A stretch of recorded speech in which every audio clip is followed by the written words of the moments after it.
Hello बच्चों। तो स्वागत है रिवीजन सीरीज का थर्ड वीडियो। ओके, तो आज हम लोग पढ़ेंगे करंट इलेक्ट्रिसिटी का। करंट इलेक्ट्रिसिटी पढ़ने से पहले कुछ टर्मिनोलॉजी जो बहुत ही ज्यादा जरूरी होगा इस चैप्टर के लिए वो जान लेते हैं। ओके, तो स्टार्ट करेंगे करंट डेंसिटी से। तो करंट डेंसिटी क्या होता है, यहां पर मैंने डेफिनेशन भी लिख दिया है। Amount of charge flowing per second through unit area held normal to the direction of flow of charge. अगर इसको समझने की कोशिश करें तो अगर ऐसा एक क्रॉस सेक्शनल एरिया पकड़ लिया है तो देखो एक चीज तुम्हें समझ में ही आ रहा होगा कि ये जो एरिया है ये एकदम ऐसा नहीं है, ये थोड़ा ऐसा टिल्टेड है, इजंट इट? ये ऐसा टिल्टेड टाइप है। ओके, तो ये जो एरिया है अगर करंट ऐसे फ्लो कर रहा है, मतलब अगर मैं ऐसे दिखाऊं तो ये अगर एरिया है, एरिया अगर ऐसे टिल्ट करके है तो ये है डायरेक्शन ऑफ करंट। ओके, ऐसे हमें पता है जो एरिया का डायरेक्शन होता है वो एरिया के साथ परपेंडिकुलर होता है। तो अगर ये अपना एरिया है, अच्छे से देखो बच्चों, ये अगर एरिया है और सोचो ये करंट का डायरेक्शन है। ओके, तो इस एरिया के साथ परपेंडिकुलर होगा एरिया का डायरेक्शन, मतलब ये जो ब्लू कलर का मार्कर से मैं दिखा रहा हूं ये एरिया का डायरेक्शन होगा which is perpendicular to the area, और ब्लैक कलर का मार्कर करंट का डायरेक्शन शो कर रहा है। तो इन दोनों के बीच एंगल थीटा पकड़ लेते हैं। ओके, तो कभी भी जो amount of current unit area से जो जा रहा है, जो amount of current unit area से पास हो रहा है परपेंडिकुलरली, उसको हम लोग करंट डेंसिटी कहते हैं।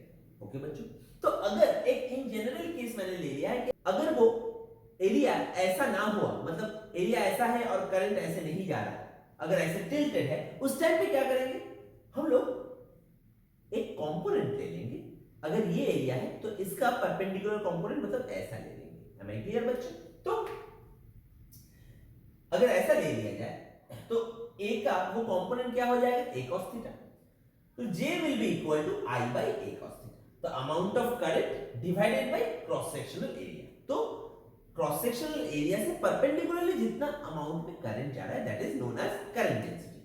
तो J is equal to I by A cos theta, ये एक वेक्टर क्वांटिटी होता है और इसका ऐसा यूनिट है current ampere, A is metre, A is area which is metre square, cos theta का कोई भी यूनिट नहीं होता तो ampere per metre square. I is equal to JA cos theta, या इसको ऐसे भी लिख सकते हैं J डॉट A, मतलब करंट डेंसिटी और एरिया वेक्टर का जो डॉट प्रोडक्ट होता है उसको हम लोग करंट के तौर पे पकड़ सकते हैं। अब आ जाएंगे कंडक्टेंस में। देखो बच्चों, कंडक्टेंस क्या होता है, रेजिस्टेंस का रेसिप्रोकल होता है कंडक्टेंस। अब रेजिस्टेंस का जो SI यूनिट होता है दैट इज ओम, तो कंडक्टेंस का जो SI यूनिट होगा that will be ohm to the power -1। Am I clear? वैसे ही कंडक्टिविटी, तो कंडक्टिविटी क्या होता है, रेजिस्टिविटी का रेसिप्रोकल। तो अगर रेजिस्टिविटी का रेसिप्रोकल कंडक्टिविटी हुआ तो इसका भी SI यूनिट ऐसे लिख सकते हैं, रेजिस्टिविटी होता है ओम मीटर, तो ये हो जाएगा ohm to the power -1 metre to the power -1, या इसको हम लोग ऐसे भी लिख सकते हैं mho metre to the power -1, because 1 by ohm को हम लोग MHO मो भी कहते हैं, isn't it? और ये दोनों फॉर्मूला भी याद रखना बच्चों, इसका डेरिवेशन उतना जरूरी नहीं है इसलिए मैंने नहीं दिखाया। Electric field E is equal to rho into J, मतलब rho is resistivity, J is current density and E is the electric field। अब बच्चों हमें ये तो पता है कि rho is equal to 1 by sigma, तो अगर 1 by rho की जगह पर 1 by sigma बिठा देते हैं तो J will be equal to sigma into E। तो ये जो दो फॉर्मूला है ये दोनों फॉर्मूला को याद रखना पड़ेगा in terms of application based questions या न्यूमेरिकल। हमें क्लियर बच्चों? आ जाएंगे नेक्स्ट टॉपिक में। तो बच्चों अभी हम जो जानेंगे that is relation between current and drift velocity. तो इसका जो डेरिवेशन है वो थोड़ा याद रखना जरूरी है, तो मैं दिखा देता हूं। ये एक कंडक्टर पकड़ लेते हैं जिसका लेंथ है L, देखो मैंने यहां पर दिखा दिया है। इस कंडक्टर के साथ एक सेल को हम लोगों ने कनेक्ट कर दिया है, ये है पॉजिटिव और ये है नेगेटिव टर्मिनल। तो ऑब्वियसली पॉजिटिव टर्मिनल से नेगेटिव टर्मिनल की तरफ इलेक्ट्रिक फील्ड होगा जो मैंने दिखा दिया है, और जो नेगेटिव चार्जेस है मतलब जो इलेक्ट्रॉन्स है वो इस तरफ मूव करेगा, isn't it? तो इलेक्ट्रॉन्स का जो स्पीड है उसको हम लोग कहते हैं drift velocity. Okay, electron conductor के अंदर जिस स्पीड में चलता है उसको हम लोग ड्रिफ्ट वेलोसिटी या उस एवरेज को ड्रिफ्ट वेलोसिटी कहते हैं, ऐसा हम बोल सकते हैं। तो देखो यहां पर ये भी एक चीज पकड़ लेते हैं कि ये जो कंडक्टर है इसका क्रॉस सेक्शनल एरिया है A। तो electric field E is equal to V by L, ये तो हमें पता ही है, E is equal to d v dl, ये भी तो पढ़ा था ना। तो वैसे ही पकड़ लेते E is equal to V by L। तो इस टोटल कंडक्टर के अंदर कितना टोटल नंबर ऑफ इलेक्ट्रॉन्स है वो अगर निकालने की कोशिश करें तो देखो बच्चों, अगर हमारे पास n which is electron density मतलब number of electrons per unit volume, ये अगर n पकड़ लिया हम लोगों ने, ओके, इलेक्ट्रॉन डेंसिटी या number of electrons per unit volume, तो n अगर है हमारे पास तो n into volume of this conductor अगर कर दे तो हमें टोटल नंबर ऑफ इलेक्ट्रॉन मिल जाएगा। तो यही हमने यहां पर कर दिया है, number of electron in length L of the conductor, तो इलेक्ट्रॉन डेंसिटी इनटू वॉल्यूम। देखो लेंथ है L और क्रॉस सेक्शनल एरिया है P, तो N इनटू A। तो टोटल चार्ज कितना होगा, ये है नंबर ऑफ इलेक्ट्रॉन, इसके साथ हर इलेक्ट्रॉन का चार्ज है E, तो इसके साथ E मल्टीप्लाई कर दो तो Q is equal to E N A into L। Am I clear? अच्छा, तो हम लोग ऐसा देख रहे हैं कि इसके अंदर इलेक्ट्रॉन का जो स्पीड है दैट इज Vd, तो T is equal to L by V, okay, और I is equal to Q by T, ये फॉर्मूला तो पता ही है। तो T के जगह पर अगर L बाई Vd बिठा देते हैं और Q के जगह पर देखो ये वैल्यू बिठा देते हैं ENAL, तो Q की जगह पर हम लोगों ने ENAL बिठा दिया, T की जगह पर L by VD बिठा दिया, तो VD चला गया ऊपर, देखो ये वाला L और ये वाला L कट जाएगा, तो रह क्या गया I is equal to NEAV। देखो I is equal to NEAV, तो ये हो गया करंट और ड्रिफ्ट वेलोसिटी का जो रिलेशन है। हमें क्लियर बच्चों, समझ में आया? ये जो फॉर्मूला है ये एप्लीकेशन बेस्ड क्वेश्चंस के लिए, डेरिवेशन के लिए और न्यूमेरिकल के लिए बहुत ही ज्यादा इंपॉर्टेंट है, और इसका जो डेरिवेशन है ये छोटा सा डेरिवेशन ये भी हमें याद रखना है। हमें क्लियर बच्चों? आ जाएंगे नेक्स्ट टॉपिक। तो बच्चों अभी ड्रिफ्ट वेलोसिटी से हम लोग ओम्स लॉ डिड्यूस करेंगे और रेजिस्टेंस का एक्सप्रेशन भी निकालेंगे, और सिर्फ रेजिस्टेंस ही नहीं रेजिस्टिविटी का एक्सप्रेशन भी निकालेंगे। तो देखो वही सेम डायग्राम है, तो मैं फिर से इसको डिस्क्राइब नहीं कर रहा हूं। अब देखो ये भी एक फॉर्मूला जो हमें याद रखना है, Vd is equal to small e capital E tau by n। यहां पर स्मॉल e है इलेक्ट्रॉन का चार्ज, कैपिटल E है electric field, tau is relaxation time, okay, and m is mass of electron। अब देखो E is equal to V by L, ये already तुम लोगों को दिखा दिया है मैंने ये फॉर्मूला। तो अगर E के जगह पर मैं V by L बिठा दूं तो Vd is equal to E V tau divided by mn, okay. अब I is equal to NEAVD, ये फॉर्मूला ऑलरेडी रिड्यूस कर लिया है हम लोगों ने, डिराइव किया है। तो अब Vd के जगह पर अगर हम लोग ये वैल्यू बिठा देते हैं तो देखो NEA Vd के जगह पर EV tau divided by ml हो गया। अब V by I अगर लिखें, मतलब देखो ये V है, I को अगर इस तरफ लेकर जाए, ओके, तो V by I हो जाएगा, और बाकी जो भी है उसको दूसरे तरफ लेकर आए तो V by I will be equal to ml by n e square tau a। अब देखो यहां पर m mass of electron, L for a conductor length of the conductor, n is electron density for that conductor, E is electron का charge, tau relaxation time and a is cross sectional area। तो ये सारी चीज constant है, तो इसी को ही हम लोग रेजिस्टेंस बोलते हैं। तो resistance R is equal to ml by n e square tau into। हमें क्लियर बच्चों, समझ में आया? तो देखो यहां से ही हम लोग बोलते हैं कि resistance is directly proportional to L, resistance is inversely proportional to cross sectional area. यहां से ही हम लोग बोलते हैं अगर टेम्परेचर बढ़ जाए तो रिलैक्सेशन टाइम कम हो जाता है, अगर रिलैक्सेशन टाइम कम हो गया तो रेजिस्टेंस बढ़ जाता है, इजंट इट? तो इसीलिए हम लोग बोलते हैं कि अगर टेम्परेचर बढ़ेगा इन केस ऑफ अ कंडक्टर तो उसका रेजिस्टेंस भी बढ़ जाएगा। इसका रीजन ये है, इस फॉर्मूला से हम लोग बोलते हैं, और यहां से हम लोग रेजिस्टिविटी भी निकाल सकते हैं। देखो अगर L और A को बाहर रखते तो उसको छोड़ के क्या है, m by n e square tau, isn't it? तो ये जो m by n e square tau है ये कांस्टेंट है। देखो इन केस ऑफ अ कंडक्टर फिर भी तुम उसका लेंथ क्रॉस सेक्शनल एरिया तुम बढ़ा सकते हो एक पर्टिकुलर मटेरियल के लिए, तो m mass of electron, charge of electron, electron density and tau, ये तो कांस्टेंट ही रहेगा। तो ये हो गया अपना रेजिस्टिविटी। तो रेजिस्टिविटी का भी मैथमेटिकल एक्सप्रेशन निकल गया, rho is equal to m by n e square tau. तो बच्चों ये जो फॉर्मूलाज है ये बहुत ही ज्यादा इंपॉर्टेंट होने वाला है। यहां से application based question and numerical बहुत ही ज्यादा आने का चांसेस है। ओके, और वो भी मैं ऑब्वियसली तुम लोगों के साथ डिस्कस करूंगा। ओके, पहले ये रिवीजन सीरीज खत्म कर लेता हूं और उसके बाद इंपॉर्टेंट क्वेश्चंस भी मैं तुम लोगों को बताता रहूंगा दूसरे वीडियो में। ओके बच्चों, आ जाएंगे नेक्स्ट टॉपिक। तो बच्चों अभी हम लोग पढ़ेंगे mobility of charge carrier. Definition मैंने ऑलरेडी लिख दिया है। कोई भी एक चार्ज जब मूव करता है तो उसका drift velocity per unit electric field को हम लोग मोबिलिटी ऑफ चार्ज कैरियर बोलते हैं। इसका जो मैथमेटिकल एक्सप्रेशन है वो हमें दिमाग में रखना है, that mu is equal to V D by E. Okay, यहां पर V D is drift velocity, E is electric field. Okay बच्चों, आ जाएंगे नेक्स्ट टॉपिक में। तो बच्चों अभी हम जो पढ़ेंगे that is temperature dependence of resistance and resistivity. ये सबसे ज्यादा यहां पर जो इंपॉर्टेंट है दैट इज रेजिस्टेंस। ओके, और ये चीज न्यूमेरिकल में रेजिस्टेंस के ऊपर, इस फॉर्मूला के ऊपर एक क्वेश्चन आने का बहुत ज्यादा चांसेस है। ओके, तो चलो देख लेते हैं।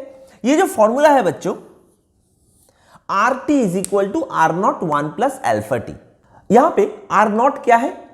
Resistance at 0 degree Celsius, R T resistance at T degree Celsius and T is the rise in temperature, मतलब 0 डिग्री से जितना राइज हुआ है temperature. Alpha is temperature coefficient of resistance. Am I clear बच्चों? अब आ जाएंगे रेजिस्टिविटी। तो रेजिस्टिविटी इसका जो फॉर्मूला है m by N E square tau. यहां पर n है इलेक्ट्रॉन डेंसिटी, मतलब number of electron per unit volume, m is the mass of electron and tau is relaxation time. तो बच्चों रिलैक्सेशन टाइम के बारे में अगर थोड़ा सा बता दे तुम लोगों को कि जब एक कंडक्टर के अंदर इलेक्ट्रॉन मूव कर रहा है, मतलब कंडक्टर को एक सेल के साथ कनेक्ट कर दिया गया है और उस टाइम पे इलेक्ट्रॉन उस कंडक्टर के अंदर से मूव कर रहा है, तो ड्यूरिंग दैट टाइम जो सक्सेसिव कोलिशन है between electrons and ions, okay, जो सक्सेसिव कोलिशन है, इन दोनों सक्सेसिव कोलिशन के बीच जो एवरेज टाइम होता है उसको हम लोग रिलैक्सेशन टाइम बोलते हैं। मतलब सोचो एक इलेक्ट्रॉन मूव कर रहा है from one end to other end of the conductor, तो पहले एक इलेक्ट्रॉन कहीं एक जगह पर उसका कोलिशन हुआ किसी एक इलेक्ट्रॉन के साथ या आयन के साथ, उसके बाद जो नेक्स्ट कोलिशन होगा, इन दोनों कोलिशन के बीच का जो टाइम है इसको हम लोग रिलैक्सेशन टाइम बोलते हैं। तो that is that relaxation time tau. Am I clear बच्चों? तो ये दोनों फॉर्मूला हमें याद रखना है। आ जाएंगे नेक्स्ट टॉपिक में। तो बच्चों कॉम्बिनेशन ऑफ रेजिस्टेंस अभी हम लोग पढ़ेंगे। तो ये ऑब्वियसली तुम लोग पहले क्लास 10 में बहुत अच्छे से पढ़ चुके हैं, तो जल्दी जल्दी इसका रिवीजन करवा देता हूं। तो देखो पहले सीरीज, ये है सीरीज कनेक्शन। ओके, एक के बाद एक रेजिस्टेंस को कनेक्ट कर दिया गया है। ये है R1, R2 and R3 resistance, और इस रेजिस्टेंस के अक्रॉस जो पोटेंशियल डिफरेंस है that is V1, V2 and V3। तो सीरीज कनेक्शन में एक चीज हमें याद रखना है कि across the resistors current constant होता है और जो पोटेंशियल ड्रॉप होता है वो potential drop total EMF V के साथ इक्वल होता है, मतलब V is equal to V1 plus V2 plus V3। और जो इक्विवेलेंट रेजिस्टेंस होगा R series that will be equal to addition of all the resistance R1 plus R2 plus R3। Clear? वैसे ही अगर पैरेलल देख लेते हैं तो ये है पैरेलल कनेक्शन, वही R1, R2 and R3 resistors है। ये है सेल जिसका EMF है V। इन तीनों रेजिस्टर्स के अंदर से I1, I2 and I3 amount में करंट जा रहा है। ओके बच्चों, तो across the resistors potential will be constant, V is constant across all the resistors parallel में। I is equal to I1 plus I2 plus I3 और 1 by RP, मतलब equivalent resistance 1 by RP will be equal to 1 by R1 plus 1 by R2 plus 1 by R3। तो एक चीज याद रखना है, जैसे सीरीज में करंट कांस्टेंट होता है वैसे ही पैरेलल में across the resistor potential drop constant होता है। और यहां पर V is equal to V1 plus V2 plus V3 होता है, यहां पर वैसे ही current I is equal to I1 plus I2 plus I3 होता है। और ये दोनों फॉर्मूला। ओके, आ जाएंगे नेक्स्ट टॉपिक में। तो बच्चों अभी हम लोग जो टॉपिक पढ़ेंगे वो इन टर्म्स ऑफ न्यूमेरिकल बहुत ही ज्यादा इंपॉर्टेंट होगा, तो बच्चे बहुत ज़्यादा कंफ्यूज भी हो जाते तो थोड़ा समझ भी लेंगे। ओके, तो मैं थोड़ा समझा भी दूंगा तुम लोगों को। देखो, internal resistance of a cell, यहां पर एक सर्किट ड्रॉ कर लिया मैंने और इस सर्किट में जो एक्सटर्नल रेजिस्टेंस है दैट इज आर। ओके, और जो सेल है उसका ईएमएफ है एप्सिलॉन और इंटरनल रेजिस्टेंस है स्मॉल आर। ओके, करंट कितना जा रहा है? I current. बच्चों, एक चीज दिमाग में रख लो कि ईएमएफ और टर्मिनल वोल्टेज के बीच क्या डिफरेंस होता है। कभी भी किसी भी सेल को अगर एक्सटर्नल सर्किट के साथ जोड़ा ना जाए, उस टाइम पे अगर उसका potential difference using a volt meter हम लोग मापे तो जो पोटेंशियल डिफरेंस निकलेगा दैट इज ईएमएफ। और उसको एक्सटर्नल सर्किट के साथ जोड़ के अगर उसका दो तरफ, मतलब सेल के दो तरफ अगर हम लोग वोल्ट मीटर को कनेक्ट करें तो उस टाइम पे जो वोल्टेज दिखाएगा, जो वोल्टेज डिफरेंस दिखाएगा that will be the terminal voltage. Am I clear? तो देखो यहां पर ये है सेल का इंटरनल रेजिस्टेंस।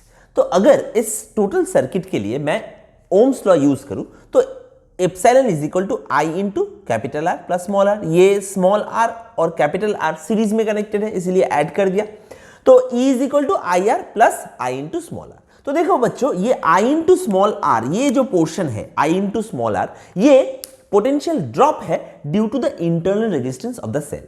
तो जो पोटेंशियल डिफरेंस या potential drop across the external resistance है उसको हम लोग कैपिटल V पकड़ रहे हैं। तो epsilon is equal to capital V plus I into R, तो I R is equal to epsilon minus V। तो यहां से स्मॉल आर का जो मैथमेटिकल एक्सप्रेशन होगा that will be epsilon minus V by I. Am I clear? अब इसके related कुछ ग्राफ हम लोग देख लेते हैं। ग्राफ भी आने का चांसेस बहुत टाइम में हो जाता है तो उसको भी अच्छे से समझ लेंगे। 3 ग्राफ में तुम लोगों को दिखा रहा हूं। पहला ग्राफ है एप्सिलॉन वर्सेस, मतलब EMF versus resistance, external resistance. Okay बच्चों, तुम रेजिस्टेंस को कितना भी बढ़ा दो, सेल का जो ईएमएफ है उसमें कोई भी चेंजेस नहीं आएगा। मतलब हम लोग बोल सकते हैं कि EMF is independent of external resistance. Okay, तो इसीलिए ये एक्स एक्सिस के साथ पैरेलल एक स्ट्रेट लाइन है। ओके, आ जाएंगे नेक्स्ट ग्राफ में। तो नेक्स्ट ग्राफ क्या है? V वर्सेस, मतलब terminal voltage versus external resistance का ग्राफ। तो इसको कैसे हम लोग प्लॉट करते हैं? देखो, हमें पता है V is equal to I into capital R. Okay, मतलब टर्मिनल वोल्टेज के बारे में कह रहा हूं, और I is epsilon divided by capital R plus small R, और ये कैपिटल आर बिठा दिया यहां पर। इसको हम लोग ऐसे लिख सकते हैं कि V is equal to epsilon divided by 1 plus small R by capital R, अगर इस R को नीचे लेकर आए। तो अब अगर R टेंड्स टू 0 बिठाए, यहां पर कैपिटल R का वैल्यू अगर टेंड्स टू 0 बिठाए तो V इज इक्वल टू क्या हो जाएगा? 0, इजंट इट? तो ये एक V का वैल्यू मिल गया, R टेंड्स टू 0 तो V is equal to 0। If R is equal to small R, यहां पर तुम R के जगह पर अगर स्मॉल r बिठा देते हो तो तुम्हें V is equal to epsilon by 2 मिल जाएगा। ओके, और R अगर इंफिनिटी बिठा देते हैं कैपिटल R तो V is equal to epsilon हो जाएगा। ओके, अब इसी वैल्यूज को अगर मैं ग्राफ में प्लॉट कर दूं तो देखो बच्चों, जब R 0 है तब V भी 0 है, ये पॉइंट शो कर रहा है। जब R इंफिनिटी है तब V is equal to EMF, मतलब एप्सिलॉन हो जाएगा। तो देखो इसीलिए ऐसा ग्राफ बन रहा है। ओके, जब R 0 है तब V भी 0 है, और जब R इंफिनिटी है तब V is equal to almost equal to epsilon हो जाएगा। M I clear? आ जाएंगे अपने थर्ड ग्राफ में। तो थर्ड ग्राफ में terminal voltage V versus I का ग्राफ प्लॉट कर रहे हैं। ओके, तो हमें पता है V is equal to epsilon minus I R, ये यहां से मिल जाता है इस एक्सप्रेशन से। तो V इज इक्वल टू, अगर इस माइनस आई आर को इस तरफ लेकर आओ तो माइनस आर को मैंने अलग से लिख लिया, minus R into I plus epsilon. Okay, अब ये जो मैथमेटिकल एक्सप्रेशन है, ये जो इक्वेशन है, इसको हम लोग y is equal to M X plus C ऐसे करके लिख सकते हैं ना, इजंट इट? तो m मतलब माइनस आर। तो V वर्सेस I ग्राफ का जो स्लोप है that is actually equal to minus of internal resistance. Am I clear? और ये y is equal to M X plus C, मतलब straight line intersecting y axis, और यहां पर जो स्लोप है वो माइनस आर है। तो देखो यहां पर ये जो वैल्यू है ये ऑब्ट्यूज एंगल है, तो tan थीटा, अगर थीटा ऑब्ट्यूज हुआ तो tan थीटा का वैल्यू माइनस हो जाएगा, तो इसीलिए ये ग्राफ ऐसे हो रहा है। एम आई क्लियर बच्चों? समझ में आया? तो ये हो गया internal resistance of a cell. अब आ जाएंगे अपने नेक्स्ट टॉपिक में। तो बच्चों अभी हम लोग जानेंगे कॉम्बिनेशन ऑफ सेल्स। तो पहले अगर n नंबर ऑफ सेल्स को सीरीज में कनेक्ट किया जाए, सोचो ये एक सेल है जिसका ईएमएफ है E1 एंड इंटरनल रेजिस्टेंस है R1, इसका वैसे ही E2 R2 और वैसे n नंबर ऑफ सेल्स है En एंड Rn। तो इसका जो इक्विवेलेंट ईएमएफ होगा that will be ES is equal to E1 plus E2 plus E3 ऐसे करके टिल En। लेकिन बच्चों यहां पर एक चीज ध्यान में रखना है, देखो यहां पर ये पॉजिटिव नेगेटिव फिर पॉजिटिव नेगेटिव ऐसे करके है, इजंट इट? मतलब सारे एक ही डायरेक्शन में है तो इसीलिए ऐड हो रहा है। अगर बीच में कोई भी ऐसा होता, सोचो पॉजिटिव नेगेटिव, उसके बाद अगर ये वाला हो जाता, नेक्स्ट हो जाता नेगेटिव एंड पॉजिटिव, मतलब पहले नेगेटिव उसके बाद पॉजिटिव, तो वो वाला नेगेटिव में हो जाता, मतलब वो उसका जो ईएमएफ है वो टोटल ईएमएफ से सबट्रैक्ट हो जाता। ओके, तो ये दिमाग में रखना है। और जो इंटरनल रेजिस्टेंस होगा, जो इक्विवेलेंट इंटरनल रेजिस्टेंस होगा दैट विल बी जैसे सीरीज कॉम्बिनेशन ऑफ रेजिस्टेंस में होता है कि सारे रेजिस्टेंस का एडिशन हो जाता है, तो यहां पर भी वैसा ही हुआ कि R1 plus R2 till Rn। Am I clear? और पैरेलल में क्या हो जाएगा, देखो यहां पर वैसे ही मैंने पैरेलल में सेल्स को कनेक्ट कर दिया है, E1 R1 इसका EMF एंड इंटरनल रेजिस्टेंस, वैसे ही E2 R2 and till En Rn। तो जो EMF होगा, EMF और इंटरनल रेजिस्टेंस का जो इक्विवेलेंट होगा उसका जो फॉर्मूला है that is EP by RP। EP is the equivalent EMF, RP is the equivalent resistance, internal resistance. Okay बच्चों, तो EP by RP is equal to E1 by R1 plus E2 by R2 till En by Rn। और resistance जो internal resistance का equivalent होगा वो भी वैसे ही जब रेजिस्टर्स को पैरेलल में कनेक्ट करते हैं तो उसका जो इक्विवेलेंट रेजिस्टेंस होता है तो वैसे ही हम लोग करेंगे 1 by RP is equal to 1 by R1 plus 1 by R2 till 1 by Rn। Am I clear? समझ में आया? तो बच्चों अभी हम लोग जानेंगे कॉम्बिनेशन ऑफ सेल्स के लिए condition for maximum current. Okay, तो चलो देख लेते हैं। यहां पे पहले सीरीज कॉम्बिनेशन पढ़ेंगे। तो सीरीज कॉम्बिनेशन में यहां पर मैंने ले लिया है n number of cells connected in series और सारे सेल्स का जो ईएमएफ है दैट इज एप्सिलॉन। ओके, और जो इंटरनल रेजिस्टेंस है दैट इज स्मॉल r। तो I is equal to n epsilon, क्यों? सारे सेल्स कनेक्टेड है सीरीज में तो टोटल ईएमएफ हो गया n इंटू ई, और सारे सेल्स का जो इंटरनल रेजिस्टेंस है दैट इज स्मॉल r और कैपिटल R सीरीज में कनेक्टेड है, capital R plus n into small r। Okay, तो अब देखो ये है अपना इक्वेशन। अब अगर कैपिटल R बहुत ज्यादा बड़ा हुआ, capital R is very very greater than N R, तो I इज इक्वल टू क्या हो जाएगा? इस एन आर को हम लोग इग्नोर कर सकते हैं तो N E divided by R, तो देखो I is equal to N E by R. Okay, तो यहां पर n times epsilon by R हो रहा है। ओके, और वहां पर ही अगर R अगर very very lesser than N R है तो I will be equal to epsilon by R, isn't it? तो देखो सिर्फ एक सेल का काम कर रहा है, 1 into epsilon by R. Okay, तो यहां पर हम लोग ये कंक्लूड कर सकते हैं कि अगर कैपिटल R मतलब जो एक्सटर्नल रेजिस्टेंस है वो अगर बहुत ज्यादा बड़ा हुआ सारे इंटरनल रेजिस्टेंसेस से, मतलब जो टोटल इक्विवेलेंट इंटरनल रेजिस्टेंस है उससे अगर बड़ा हुआ बहुत ही ज्यादा एक्सटर्नल रेजिस्टेंस, तब जाके हमें सारे सेल्स को सीरीज में कनेक्ट करना है। हमें क्लियर? और वहां पर ही अगर पैरेलल में आ जाए तो देखो यहां पर सारे सेल्स पैरेलल में कनेक्टेड है। कितने सेल्स? यहां पर m number of cells parallel में कनेक्टेड है, और सारे सेल्स का जो ईएमएफ है that is epsilon, internal resistance है स्मॉल r, यहां पर एक्सटर्नल रेजिस्टेंस है कैपिटल R। ओके, तो सारे रेजिस्टेंसेस का जो इंटरनल रेजिस्टेंस है उसका जो इक्विवेलेंट रेजिस्टेंस है that is 1 by RP into M by R. Okay, तो RP will be r by M. Am I clear? तो यहां पर सारे जो रेजिस्टेंसेस है उसका जो इक्विवेलेंट रेजिस्टेंस हुआ वो हुआ स्मॉल r बाई एम, और एक्सटर्नल रेजिस्टेंस से कैपिटल R, तो इन दोनों को ऐड कर देंगे। ओके, तो capital R plus small r by M. Am I clear? तो करंट कितना हो गया? I is equal to V by R, मतलब एप्सिलॉन डिवाइडेड बाई ये टोटल इक्विवेलेंट रेजिस्टेंस, तो ये हमने यहां पर बिठा दिया, तो यहां पर M E divided by M R plus small r, ये वैल्यू हम लोगों को मिल गया। ओके बच्चों, यहां पे स्पेशल केस में देख लेते हैं कि capital R is very very lesser than small R by M.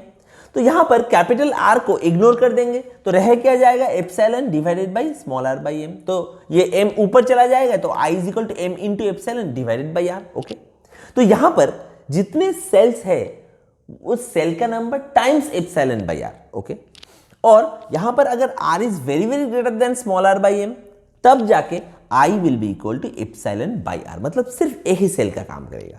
तो अगर जो एक्सटर्नल रेजिस्टेंस है वो सारे इंटरनल रेजिस्टेंसेस से, मतलब उसका जो इक्विवेलेंट है उससे अगर बहुत ही कम है तब जाके हम सारे सेल्स को पैरेलल में कनेक्ट करेंगे। Am I clear? तो ये जो कंक्लूजन तुम लोगों को समझ में आ गया और उसके साथ ये mathematical expression. Am I clear बच्चों?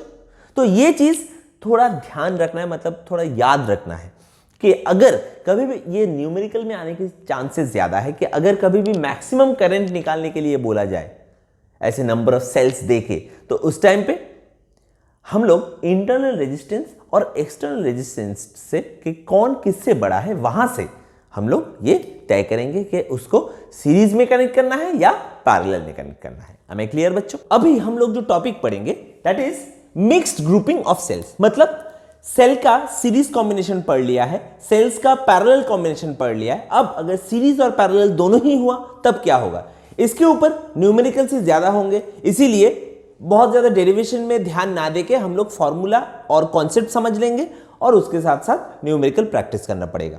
तो देखो यहां पर n नंबर ऑफ सेल्स है, ओके, एक रो में, और ऐसे m नंबर ऑफ रोज है सेल्स का। ओके, हर जो सेल है उसका जो ईएमएफ है दैट इज एप्सिलॉन। ओके, हर सेल का ईएमएफ है एप्सिलॉन और हर सेल का जो इंटरनल रेजिस्टेंस है that is small R. Okay, तो जो नेट रेजिस्टेंस हुआ एक रो का, देखो एक रो में n नंबर ऑफ सेल्स है, हर सेल का इंटरनल रेजिस्टेंस है स्मॉल आर, तो टोटल इंटरनल रेजिस्टेंस हो गया nr, और एक रो का जो टोटल ईएमएफ है n नंबर ऑफ सेल्स, हर एक सेल का ईएमएफ है एप्सिलॉन, तो n नंबर ऑफ सेल का है n इंटू ई। तो ऐसे ही ne जो ईएमएफ है वो सारे m रोज में है, तो अक्रॉस द सर्किट जो पोटेंशियल डिफरेंस होगा, जो ईएमएफ होगा that will B ne। Okay, तो जो टोटल रेजिस्टेंस होगा, देखो ऐसे nr करके m नंबर ऑफ रोज है और वो सारे पैरेलल में कनेक्टेड है, तो ऑब्वियसली 1 बाई आर प्राइम अगर टोटल इंटरनल रेजिस्टेंस का इक्विवेलेंट हुआ तो 1 by R prime is 1 by N R plus 1 by N R, ऐसे करके m number of terms. Okay, तो 1 by R prime is equal to m by N R, तो R prime will be N R by M.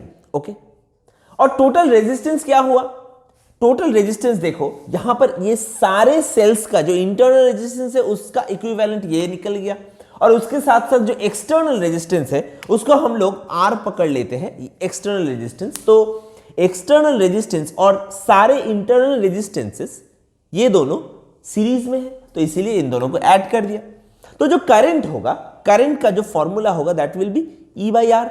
यहां पर जो EMF है that is NE divided by total resistance, जो ये हम लोगों ने निकाल लिया वो हमने यहां पर बिठा दिया। तो ये है अपना current in case of mixed grouping of cells. Condition of maximum current क्या होगा ये दिमाग में रखना है बच्चों, जब R is equal to NR by M होगा। Okay, that will be the condition of maximum current. अब देखो R is equal to NR by M मतलब R है एक्सटर्नल रेजिस्टेंस, तो एक्सटर्नल रेजिस्टेंस जब total internal resistance of the cell, देखो NR by M ये क्या है, total equivalent resistance of the all the internal resistance of the cell, isn't it? तो देखो external resistance और total internal resistance of the cell जब equal हो जाएगा उस टाइम पे current through the circuit will be maximum। ये हमें दिमाग में रखना है। ओके बच्चों, आ जाएंगे अपने नेक्स्ट टॉपिक में। तो बच्चों अभी हम लोग जानेंगे करंट इलेक्ट्रिसिटी का सबसे ज्यादा important topic which is KCL and KVL। एक न्यूमेरिकल KCL KVL से मस्ट एक से ज्यादा भी हो सकता है, मतलब एक ब्रॉड क्वेश्चन ऑलमोस्ट 3 मार्क्स, एक तो आएगा ही फॉर श्योर 2 to 3 मार्क्स, और एक होगा MCQ में। ओके, इसके साथ एक चीज मैं बता देता हूं, केसीएल और केवीएल का स्टेटमेंट ऑब्वियसली याद रखना, ये भी आ सकता है। ओके, और एक चीज, केसीएल किरचॉफ करंट लॉ में कंजर्वेशन ऑफ चार्ज होता है, चार्ज कंजर्व्ड रहता है, और KVL conservation of energy show करता है। ओके, तो ये भी चीज याद रखना होगा बच्चों, क्योंकि ये भी क्वेश्चन के तौर पे पूछा जाता है। तो चलो आ जाते हैं केसीएल और केवीएल में। मैं यहां पर तुम लोगों को समझा भी दूंगा, ये भी बता दूंगा कि किसी भी सर्किट के लिए तुम्हें कैसे केसीएल और केवीएल को अप्लाई करना है। ओके बच्चों, पहले आ जाते हैं केसीएल किरचॉफ करंट लॉ में। इसको हम लोग जंक्शन रूल भी कहते हैं, मतलब ये भी हमें याद रखना है, क्योंकि जंक्शन रूल ऐसे करके भी बोला जा सकता है। तो यहां पर देखो, ये एक जंक्शन है, यहां पर ये 4 रेजिस्टेंस कनेक्टेड है। सोचो ऐसा पकड़ लेते हैं कि ये R1, R2, R3 and R4 resistance. Okay, तो R1 और R2 रेजिस्टेंस से I1 amount of current and I2 amount of current अंदर जा रहा है, और R3 और R4 रेजिस्टेंस में I3 करंट और I4 करंट बाहर की तरफ जा रहा है। ओके, अब यह चीज कहा जाता है कि कोई भी जंक्शन में थोड़ा सा भी करंट एक्यूमुलेट होके नहीं रह सकता, ऑब्वियसली। तो जितना करंट किसी भी जंक्शन में, जितना अमाउंट में करंट एंटर करेगा, उसी अमाउंट में करंट लीव करेगा। ओके बच्चों, मतलब यहां पर हम लोग ऐसे बता सकते हैं कि क्योंकि यहां पर I1 और I2 एंटर कर रहा है, तो I1 plus I2 will be equal to I3 plus I4, क्योंकि I3 एंड I4 करंट बाहर जा रहा है, I1 और I2 करंट अंदर आ रहा है। ओके बच्चों, तो इसीलिए ये हम लोग लिख सकते हैं in case of Kirchhoff current law. Am I clear? इसको हम लोग जंक्शन रूल भी कहते हैं। क्यों? क्योंकि यहां पर एक जंक्शन के ऊपर बात किया जाता है। नेक्स्ट आ जाएंगे केवीएल में। केवीएल में क्या कहा जाता है कि across a closed loop total potential drop will B 0, मतलब जितना ईएमएफ होगा उसी अमाउंट में पोटेंशियल ड्रॉप होगा। मतलब एक सिंपल से एग्जांपल बता देता हूं, अगर कोई भी एक क्लोज सर्किट जहां पर 2 रेजिस्टेंस है, सोचो एक है 2 ओम रेजिस्टेंस, एक है 3 ओम रेजिस्टेंस, और उसके साथ एक 10 वोल्ट का सेल कनेक्टेड है, कनेक्ट करके रखा है हम लोगों ने।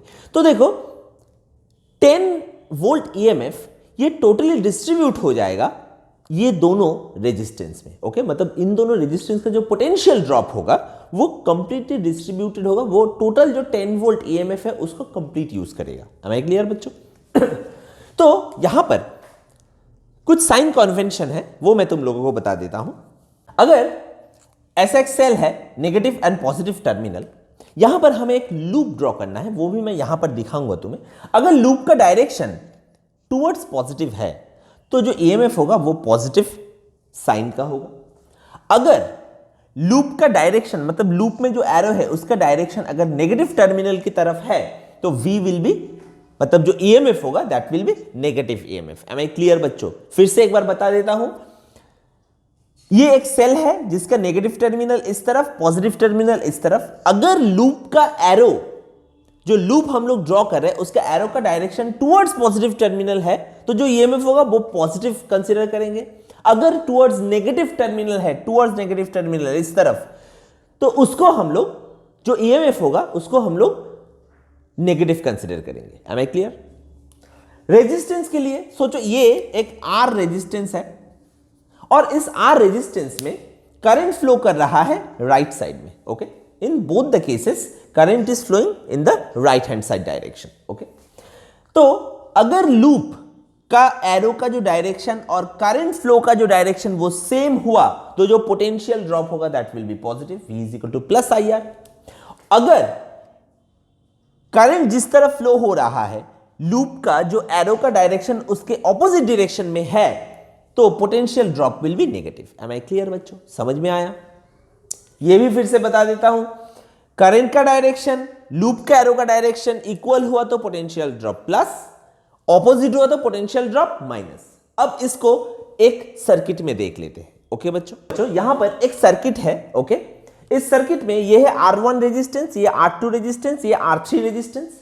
यहां पर एक सेल है, ये है पॉजिटिव टर्मिनल, ये है नेगेटिव टर्मिनल, इसका ईएमएफ है E1। यहां पर E2 ईएमएफ का एक सेल है, यहां पर पॉजिटिव, यहां पर नेगेटिव टर्मिनल। ओके, अब E1 सेल से I1 amount of current flow हो रहा है, देखो ये I1 करंट, ओके, जो यहां से आ रहा है, ओके, यहां पर, और E2 सेल से I2 अमाउंट में करंट फ्लो हो रहा है। ये I1 और I2 करंट इस जंक्शन में ऐड होके I1 प्लस I2 होके यहां से फ्लो कर रहा है। मतलब यहां पर हम लोगों ने किरचॉफ करंट लॉ यूज कर लिया, ये वाला KCL। अब देखो यहां पर दो लूप है, इसको मैंने लूप 1 लिख दिया, इसको मैंने लूप 2 लिख दिया। अब मैं यहां पर जो लूप के बारे में तुम लोगों को बोल रहा था, लूप का जो एरो के बारे में तुम लोगों को बोल रहा था, ऐसे ज्यादातर बुक्स में या तुम्हारे स्कूल्स में भी ऐसे बोला हो सकता है कि क्लॉकवाइज या एंटी क्लॉकवाइज ऐसे लूप लेते हैं, क्लॉकवाइज या एंटी क्लॉकवाइज। लेकिन यहां पर मैंने थोड़ा सा बदल दिया ताकि तुम लोगों को थोड़ा अच्छे से समझ में आए। यहां पर एक चीज दिमाग में रखना है, यस लूप हम लोग लेते हैं, लेकिन क्लॉकवाइज लोगे तो जितने भी लूप होंगे वहां पर क्लॉकवाइज डायरेक्शन ही लेना पड़ेगा। एक बार तुमने क्लॉकवाइज ले लिया तो दैट विल बी फिक्स्ड, एक बार एंटी क्लॉकवाइज भी ले लिया तो that also will be fixed along all the loop, okay. तो यहां पर दो लूप है, this is loop 1, this is loop 2। पहले लूप 1 के लिए अगर केवीएल हम लोगों ने अप्लाई करें तो देखो क्या होगा। यहां पर देखो इस सेल के लिए ये जो एरो है, मैंने क्या किया, जो टोटल ये जो लूप है, ये एक रेक्टेंगुलर शेप का लूप है, इसका एक छोटा सा रेप्लिका बना लिया। तो ये जो हैंड है, ये जो ब्रांच है, इसका पैरेलल ये, इस ब्रांच के पैरेलल ये वाला, इस ब्रांच का पैरेलल ये वाला साइड, और इस ब्रांच का पैरेलल ये वाला साइड। और यहां पर भी देखो, ये नीचे भी देखो, सेम एक रेप्लिका हम लोगों ने ड्रॉ कर लिया है। मतलब अगर कुछ और शेप का लूप होता, मतलब अगर ट्रायंगुलर शेप का लूप होता या रोम्बस शेप का लूप होता या किसी भी अलग शेप का लूप होता, तो उस हिसाब से उसका एक छोटा सा रेप्लिका बना लो और क्लॉकवाइज या एंटी क्लॉकवाइज किसी भी एक डायरेक्शन को चूज करके उसके अकॉर्डिंग एरो बना लो। M I clear? अब आ जाते हैं एप्लीकेशन में। तो यहां पर ये जो साइन कन्वेंशन मैंने तुम लोगों को बताया था वो याद है। तो अकॉर्डिंग टू दैट, एरो अगर पॉजिटिव टर्मिनल की तरफ जाएगा तो ईएमएफ विल बी पॉजिटिव, तो इस तरफ हम लोग E2 लिख लेंगे, ओके। देखो बच्चों, ईएमएफ को हम रखेंगे एक तरफ, पोटेंशियल ड्रॉप को रखेंगे दूसरे तरफ। तो यहां पर इस लूप 1 में सिर्फ एक ईएमएफ है, ओके, एक सेल है, तो इसलिए एक ईएमएफ है E2, उसको हम लोगों ने लेफ्ट साइड में रख दिया, और जो पोटेंशियल ड्रॉप्स है उनको हम लोग राइट साइड में रखेंगे। तो देखो यहां से करंट फ्लो कर रहा है लेफ्ट साइड में, एरो भी है लेफ्ट साइड में, मतलब सेम डायरेक्शन, तो इसके लिए जो पोटेंशियल ड्रॉप होगा दैट विल बी पॉजिटिव। कितना करंट जा रहा है? I2, रेजिस्टेंस है R2, तो potential drop will B I2 R2, simple से लिख लो। साइन क्या होगा? पॉजिटिव। क्यों? करंट का डायरेक्शन और एरो का डायरेक्शन, लूप का एरो का डायरेक्शन सेम है। सिमिलरली यहां पर भी देखो, लूप का जो एरो का डायरेक्शन है, करंट का जो डायरेक्शन है, that is also same, okay. तो इसके लिए भी जो पोटेंशियल ड्रॉप होगा that also will be positive, तो इसके लिए भी प्लस कितना करंट जा रहा है? I1 प्लस I2 अमाउंट में, I1 plus I2 into R3। तो ये हो गया अपना equation in case of loop 1। तो वैसे ही अगर लूप 2 में भी अप्लाई करें हम लोग केवीएल, ये जो लूप का जो एरो है ये पॉजिटिव टर्मिनल की तरफ जा रहा है, मतलब E1 पॉजिटिव हो जाएगा। E2 देख लेते हैं। E2 में ये देखो जो एरो है ये नेगेटिव तरफ जा रहा है, ओके, नेगेटिव टर्मिनल की तरफ, तो माइनस E2 हो जाएगा, तो E1 माइनस E2। अब ये जो रेजिस्टेंस है, यहां से करंट जा रहा है I1, रेजिस्टेंस है R1, तो is equal to I1 R1। मैंने अभी तक साइन नहीं लिखा, और इसके लिए I2 R2, I2 R2। अभी साइन लिख लेते हैं। देखो current through the resistance left hand side direction में, लूप का जो डायरेक्शन है एरो का वो भी लेफ्ट हैंड साइड है, वो तो इन दोनों का जो डायरेक्शन है वो सेम है, तो इसीलिए हम लोगों ने प्लस लिख दिया I1 R1 के लिए जो पोटेंशियल ड्रॉप है उसको। और वैसे ही देखो यहां पर इस R2 रेजिस्टेंस में करंट का डायरेक्शन है लेफ्ट साइड में, लूप का जो एरो है उसका डायरेक्शन है राइट साइड में, तो ये हो गया ऑपोजिट, तो इसके लिए हो जाएगा minus side. Am I clear? तो ये दोनों इक्वेशन हम लोगों को मिल गया फ्रॉम दीज टू लूप। तो अगर ईएमएफ का वैल्यू दे दिया जाए तो ऑब्वियसली करंट या रेजिस्टेंस हम लोग फ्रॉम दीज टू इक्वेशन हम लोग निकाल सकते हैं, वो हम लोग न्यूमेरिकल में देखेंगे। लेकिन उसके लिए जो कंसेप्ट अप्लाई करना पड़ेगा, जो फॉर्मूला अप्लाई करना पड़ेगा और जो साइन कन्वेंशन अप्लाई करना पड़ेगा, वो मैंने इस पेज में तुम लोगों को बता दिया है। ओके बच्चों, तो बच्चों अभी हम लोग पढ़ेंगे केसीएल केवीएल का सबसे important application which is known as Wheatstone bridge. Okay, तो ये जो रोम्बस शेप का जो सर्किट देख रहे हो उसे हम लोग कहते हैं व्हीटस्टोन ब्रिज। ये रेजिस्टेंस है P, ये Q, ये R और ये S। यहां पर एक सेल कनेक्टेड है जिसका EMF है एप्सिलॉन। बीच में एक गैल्वेनोमीटर कनेक्टेड है। ओके, अब जब व्हीटस्टोन ब्रिज बैलेंस्ड कंडीशन में रहता है, मतलब जब गैल्वेनोमीटर से थोड़ा सा भी करंट पास नहीं होगा, देखो गैल्वेनोमीटर कनेक्टेड तो है लेकिन फिर भी थोड़ा सा भी करंट नहीं पास हो रहा है, मतलब IG current from the galvanometer is 0, उस टाइम पे PQRS इसका ratio P/Q is equal to R/S ऐसा होता है। ओके बच्चों, अब देखो इसका जो डेरिवेशन है वो मैंने तुम लोगों को नहीं दिखाया, नहीं तो विदाउट एनी रीजन वीडियो का लेंथ और भी ज्यादा बड़ा हो जाएगा। ओके, वैसे तो ये एक बहुत ही सिंपल सा डेरिवेशन है, ये आने का चांसेस बहुत ही कम है, एक बार देख के रखना। ओके बच्चों, मतलब सिर्फ 3 लाइन का डेरिवेशन होगा अगर आया तो, लेकिन आने का चांसेस मुझे लगता है बहुत ही कम है। ओके, अब हम लोग आ जाएंगे नेक्स्ट टॉपिक पे। तो बच्चों अभी हम लोग पढ़ेंगे व्हीटस्टोन ब्रिज का जो प्रॉपर प्रैक्टिकल इंस्ट्रूमेंट है। Okay, Wheatstone bridge is a theory, तो उसका जो इंस्ट्रूमेंट फॉर्म है, मतलब जो रियल फॉर्म है, that is known as metre bridge, उसको हम लोग पढ़ेंगे। तो देखो मीटर ब्रिज एक इंस्ट्रूमेंट है यहां पर एक रेजिस्टेंस बॉक्स लगा हुआ रहता है, यहां पर एक अननोन रेजिस्टेंस S लगा हुआ रहता है। ओके, यहां पर एक 100 सेंटीमीटर लेंथ का एक वायर है, यहां पर वैसे ही एक गैल्वेनोमीटर है और इन दोनों पॉइंट के बीच एक सेल को कनेक्ट कर दिया गया है। ओके बच्चों, तो देखो ये जो सेटिंग है ये कंप्लीटली इक्विवेलेंट है व्हीटस्टोन ब्रिज के साथ। ओके, जैसे व्हीटस्टोन ब्रिज में PQRS ऐसा होता है, वैसे ही मीटर ब्रिज में भी देखो ये पोर्शन है P, ये पोर्शन है Q, मतलब गैल्वेनोमीटर से यहां पर गैल्वेनोमीटर जहां पर कनेक्टेड है जॉकी से, तो उस पॉइंट से इस तरफ का जो डिस्टेंस है दैट इज L, दूसरा डिस्टेंस है 100 - L, तो ये है P, ये है Q। यहां पर एक रेजिस्टेंस बॉक्स रखा गया है जिसको हम लोग R रेजिस्टेंस पकड़ रहे हैं और ये जो अननोन है वो है S। तो देखो PQRS जैसे यहां पर था वैसे ही हो गया। बीच में गैल्वेनोमीटर, इन दोनों जगह पर इन दोनों पॉइंट के साथ EMF कनेक्टेड है, यहां पर भी वैसे ही है। इन दोनों पॉइंट के साथ सेल कनेक्टेड है, यहां पर भी वैसा ही है। तो यहां पर अगर ये फॉर्मूला अप्लाई करें जब गैल्वेनोमीटर में करंट 0 है बैलेंस कंडीशन में, तो वो फॉर्मूला जो होगा that is R/S is equal to P/Q। तो P/Q मतलब L/100 - L, देखो यहां पर ऐसे लिख दिया है, तो S is equal to R into 100 - L divided by L। Okay बच्चों, ये एक फॉर्मूला हो गया। इसके साथ साथ जो अननोन वायर दे दिया गया है जिसका रेजिस्टेंस हम लोगों ने निकाला है, उसका रेजिस्टिविटी भी हम लोग निकाल सकते हैं। हमें पता है R is equal to rho L by A, तो rho will be equal to R into A by L। अब देखो R मतलब resistance of the unknown wire, ये जिसका रेजिस्टेंस है S, तो S हम लोगों ने लिख दिया। A मतलब πr², और उसका लेंथ अगर निकाल ले, यहां पर इसको एकदम स्ट्रेच करके उसका अगर लेंथ मीटर स्केल से माप लेते हैं तो वो है उसका L। तो यहां से इसका रेजिस्टिविटी भी निकल जाएगा। एम आई क्लियर बच्चों? हालांकि ये जो कॉन्सेप्ट है ये तुम लोगों ने प्रैक्टिकल में भी किया होगा, ओके, क्लास 12 में, लेकिन ये यहां पर in the form of numerical भी आने का बहुत ही ज्यादा चांसेस है। ओके बच्चों, तो ये तुम लोगों ने समझ लिया। आ जाएंगे अपने नेक्स्ट टॉपिक में। तो बच्चों अभी हम लोग पढ़ेंगे करंट इलेक्ट्रिसिटी का लास्ट टॉपिक। ओके, तो पोटेंशियोमीटर पढ़ेंगे।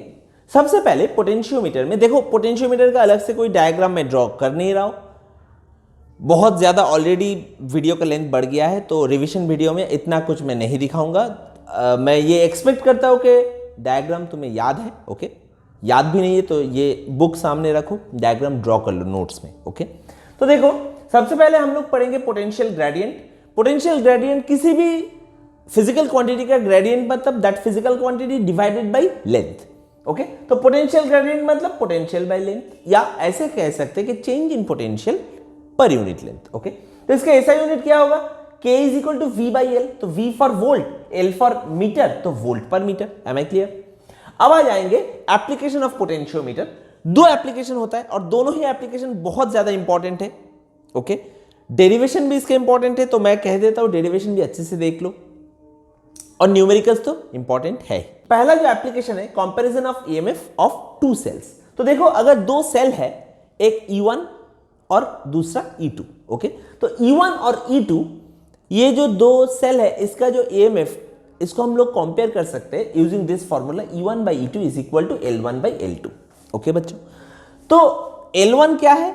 Balancing length of E1 and L2 balancing length of E2। Okay बच्चों, बैलेंसिंग लेंथ में अगर कोई भी दिक्कत है, एक बार छोटा करके बता देता हूं कि जब सिर्फ हम लोग E1 सेल को यूज कर रहे हैं, E2 सेल का जो की है वो कनेक्टेड नहीं है, ठीक है, E2 सेल यूज में नहीं है, उस टाइम पे जिस लेंथ में गैल्वेनोमीटर का डिफ्लेक्शन 0 हो रहा है उसको हम लोग L1 बोल रहे हैं, इसको हम लोग बैलेंसिंग लेंथ बोल रहे हैं। ओके, तो L1 और L2 समझ में आ गया। वैसे ही सेकेंड जो एप्लीकेशन है दैट इज इंटरनल रेजिस्टेंस। तो स्मॉल r, किसी भी सेल का जो इंटरनल रेजिस्टेंस, वो भी हम पोटेंशियोमीटर से माप सकते हैं। तो small r is equal to capital R L1 minus L2 divided by L2। तो R क्या है? जो शंटेड रेजिस्टेंस है, एक रेजिस्टेंस बॉक्स दिया जाता है जो शंट करके रखा जाता है विद द सेल, जिसका ईएमएफ हम लोग माप रहे हैं। ओके, उसका रेजिस्टेंस है कैपिटल R। देखो, R है shunt resistance of resistance box, L1 is balancing length of cell only, L2 is balancing length of cell and resistance box when both of them are connected. Okay बच्चों, तो ये हो गया अपना potentiometer. तो obviously तुम लोगों को समझ में आया, ऐसे ही पढ़ते रहो।